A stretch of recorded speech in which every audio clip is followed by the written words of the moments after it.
పేతురు మన ఫ్రెండ్స్ అందరూ అలల మీద శుభ్రంగా నడిపించుకుంటూ వెళ్ళిపోతున్నారు. అలా నడిపించుకుంటూ వెళ్తున్నారు. సడన్గా దేవుడు వాళ్ళకి గాలి తుఫాను చాలా ప్రభావవంతంగా వచ్చినప్పుడు రాత్రికాల సమయంలో టోటల్ బ్యాక్గ్రౌండ్ అంతా బ్లాక్గా ఉంది. తెల్ల బట్టలు వేసేసుకుని వచ్చేసి, బాబు భయపడకండి నేనే అన్నాడు. అసలు ఆ సమయంలో మాల్సిన మాట ఏనది? అర్ధరాత్రి వచ్చి మీ తరపు దబా దబా బాధేసి ఎవరంటే నేనే అంటారా? పేతురు గారు ఇంకా తెలివైన మేధావి అక్కడ కదా. If you are Lord, if you are, give me a command that I can walk on the sea just like you walk. నీవు నడిచినట్టు నేను కూడా నడుస్తాను, నాకు అవకాశం ఇవ్వా. శ్రద్ధగా వినండి. ఇక్కడేమో యేసుప్రభు ఉన్నాడు, పేతురు గారేమో జాగ్రత్తగా దిగి నడుచుకుంటూ వెళ్తున్నాడు. నడుచుకుంటూ వెళ్తుంటే దిగిపోవాలా, దిగుతలేదు, బాగానే ఉంది.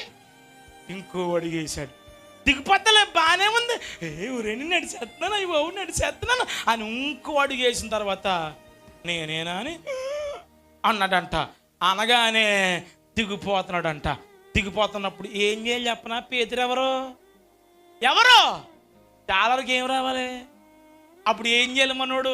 ఈత కొట్టుకుంటే వెనక్కి వెళ్ళిపోయి, అమ్మ బాబోయ్ నిన్ను నమ్ముకుంటే కుక్కతో ఒకటి గోదావరి ఎదినట్టే అని సెటరయ్యాలా? ఈయకుండాని, ఈత కొట్టకుండాని, ఈత వచ్చినా వలదేడు వచ్చినా ఈత కొట్టకుండా తన బలము మీద ఆధారపడకుండా రక్షించే దేవుడు తట్టు తమ చేతులు పైకెత్తాడంట. హల్లెలూయా.